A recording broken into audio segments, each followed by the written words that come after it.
सभी प्यारे भाई और बहनों को जय मसीह की। हमने पिछले भाग में जाना कि परमेश्वर की बुलाहट क्या होती है, कैसे वह हमें अपने प्रेम और योजना के अनुसार बुलाते हैं। अब सवाल उठता है, जब हम जान लें कि परमेश्वर बुला रहा है तो हमें क्या करना चाहिए? क्या सिर्फ यह मान लेना कि हाँ, बुलाया गया हूं, यही काफी है?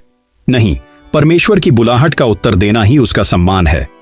1 शमूएल 3:10 में लिखा है, तब यहोवा आया और खड़ा हुआ और उसने वैसा ही पुकारा जैसा पहले किया था, शमूएल, शमूएल।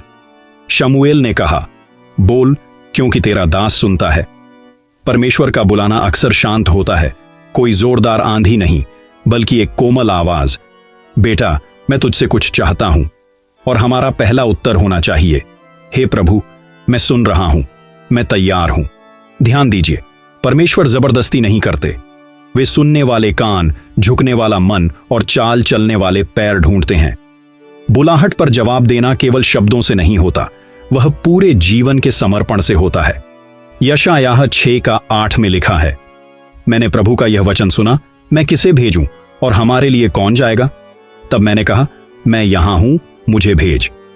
क्या आपने कभी सोचा यशायाह के पास उस समय क्या योग्यता थी? क्या वो प्रचारक था? नहीं। क्या उसके पास कोई योजना थी? नहीं। उसके पास केवल एक चीज थी, एक समर्पित मन।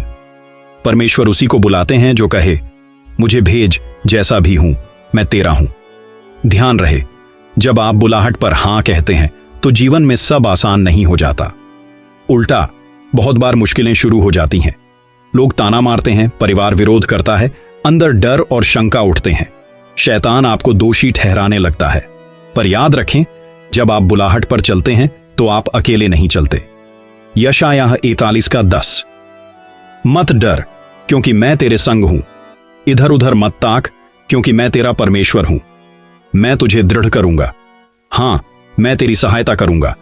मैं अपने धर्ममय दाहिने हाथ से तुझे संभाले रहूंगा। परमेश्वर आपको वहां नहीं बुलाएगा जहां वो साथ नहीं चलेगा। बुलाहट पर उत्तर देने का अर्थ है अपने जीवन की कमान प्रभु को सौंप देना, अपनी सोच, अपने भविष्य, अपने निर्णय, सब कुछ। इब्रानियों 11:8, विश्वास ही से इब्राहिम जब बुलाया गया तो आज्ञा मानकर उस स्थान को चला जिसे उसे मीरास में पाना था, और यह नहीं जानता था कि कहां जा रहा है। सोचिए, एक बूढ़ा व्यक्ति जिसे पता नहीं कि आगे क्या होगा, फिर भी वह चल पड़ा, क्योंकि जिसने बुलाया है वह विश्वास योग्य है। आप भी जब बुलाहट पर चलेंगे तो हर रास्ता स्पष्ट नहीं होगा, लेकिन हर मोड़ पर विश्वास की जरूरत होगी। जब यीशु ने बुलाहट पर हां कहा तो वह क्रूस तक गया। उसने विरोध सहा, लोगों के ताने झेले, अपमान सहा, लेकिन फिर भी कहा, लूका 22:42, तो भी मेरी नहीं परंतु तेरी इच्छा पूरी हो। यही बुलाहट का असली उत्तर है, प्रभु, जैसा तू चाहे वैसा हो। न लाभ की चिंता, न नाम की चिंता, सिर्फ आज्ञाकारिता। बुलाहट पर उत्तर देना सिर्फ एक बार का कार्य नहीं, यह हर दिन की आज्ञाकारिता है।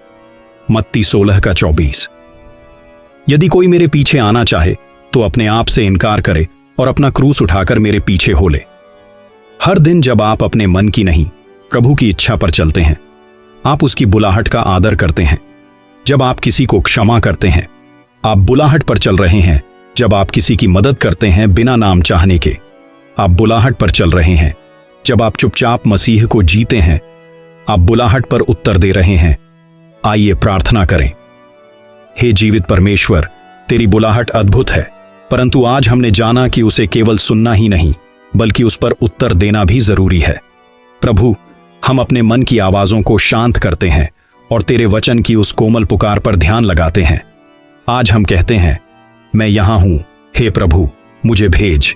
हम अपने जीवन को तेरे चरणों में रखते हैं, अपनी योजनाएं, अपने भय, अपने असमर्थता, सब कुछ तुझ पर डालते हैं। प्रभु, जब तू बुलाए तो हमें संकोच ना हो, हमें साहस दे, समर्पण दे और आज्ञाकारिता की आत्मा दे। तू चलाए, हम चलें, तू रोके, हम रुकें, तू बोले, हम सुने। हे प्रभु, हम तुझसे यही मांगते हैं कि हमारी आत्मा तुझ में स्थिर हो, तेरी बुलाहट पर चलने का आनंद हमें मिलता रहे। यीशु मसीह के नाम में प्रार्थना करते हैं, आमीन।